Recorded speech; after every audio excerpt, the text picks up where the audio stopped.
This is part 3 and the final part in my series on why won't this old Mercedes start. And you got to see in the first 2 parts I had a number of issues going on here, but it was intermittent. And this is a good lesson to learn about troubleshooting intermittent electrical problems. Never assume anything. I actually got behind the car and just stared at the pump and it would start. And then 5 minutes later, it wouldn't start. I changed the pump relay and it would start. And then later it wouldn't start. And then I started researching the whole electrical system on this old Injected fuel injected 450 SEL. And finally, I got the pump to fail completely. We determined it is this right here, this old pump. Now it's intermittent. Sometimes it'll work fine. Sometimes it'll run. You shut it off, it won't run again. So I suspect, the brushes are probably worn out in this thing. You can send these out for overhaul. It's not cheap, but I'm going to opt to go with the newer style pump. Now I've pulled out my kit, which is called the FID, or Fuel Injection Delivery System, for these old Injected fuel injected engines. Now the 116 has a few things that are different. So the kit itself is going to have some different hoses and different clamps because of how it's mounted. None of the Injected systems use an accumulator. The 116 does have a fuel damper. So not only was the pump bad, but most of these hoses were bad. This one in particular, this was a disaster waiting to happen. So I recommend, if you're having problems with your pump on your old D-Jet, just replace everything. Filter, hoses, pump, mounts, and that's what we're going to do here. We're going to start taking this apart and installing these parts here. You can see the filters are the same, the pumps are slightly different. We have to have a bunch of fittings and adapters to make this work. And in the kit that I offer on my website, I'll have step-by-step detailed instructions on how you can do this job yourself. You'll need either a long 17 or 19 millimeter open-end wrench to get on the fitting at the top of this hose. Now, you really can't get much leverage up here. And these are really on there. So what I've learned is if you can find a location where you can put the wrench, I'm going to try this first. We're going to go counterclockwise, and I'm going to take and pry the wrench. Okay, I got it broken loose. Once you break it loose, it's going to come out the rest of the way by hand. And get your pan ready, because we're going to get some dripping coming out of here.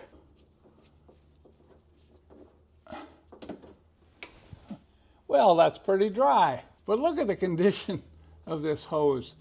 These are the hoses that do not get changed very often when these are serviced at shops. And this one, if it breaks while you're driving, can cause you all kinds of problems. Not only with the car quitting in the middle of the road, but trying to find some place to get it fixed when it does happen. I know this is an extra step, and it's a little bit of a hassle and does require a special tool, but I always remove the fuel tank screens for inspection. I know this tank is clean. You can say, well, I think it's okay, but if you find a problem later on with restricted fuel flow and you think it might, then you got to take everything off again. So here's a special socket that we sell on my website. It has to be cut down, so it really is quite special. And then we weld this 17 millimeter big bolt on the end so you can get on it with a socket, because these things are really in there. And I'm going to get a long extension with a wobble head because I can't come straight on over the top of the axle. And let's see if we can get on it. Make sure it's fully on there. Okay. All right, now I've got some torque. Oh. Okay, here we go. You see how hard it would be to get this out without this special socket? Let's see what it looks like. Oh, yep. It's going to drip some more.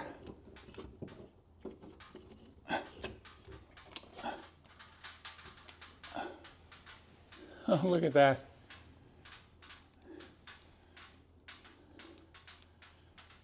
That is perfectly clean. I probably did not need to remove it, but you just don't want to take the chance when you're this far into the job. So I'm going to get a new O-ring and I'm going to reinstall this immediately to stop the dripping. Everything is installed at this point loosely. Now this can be a little problematic because if you forget to tighten something later, it's a problem. Normally when I put stuff together, if I put it on, I tighten it, but you can't do this. We got to get everything on here kind of loose and set this up in underneath the car and mount it in order to make final positioning of the filter, final positioning of the pump, and the hose routing. The bracket assembly is installed. I've got all three nuts on and tight, but now we have the challenge of figuring out, okay, this is the hose that has to go into the filter, and see, it's too long. You don't want it rubbing on the axle. So I sent it out about 2 inches too long, so that's going to be about right. We take off about 2 inches there. This hose, believe it or not, is pretty close to the right length. We're going to maybe have to cut an inch off of that one. You can see the pump is quite a bit further forward, so we're only going to need a short hose here. I've cut approximately 2 inches off this hose and looped it in tighter. That's about as tight as I want it. This wire not only will keep the hose from kinking, but it will also keep the hose from wearing, because this may end up touching the inside of that shroud. Here you can see the larger size on that short hose worked out just fine.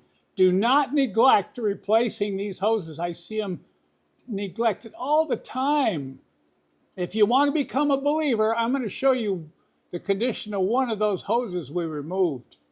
This hose here was another disaster waiting to happen on this old 450 SEL.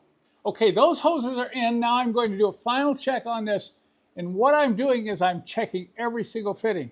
I'm looking, I'm checking, I'm pushing on the hoses. That gives me an idea that I did tighten them. You know, the fittings are tight.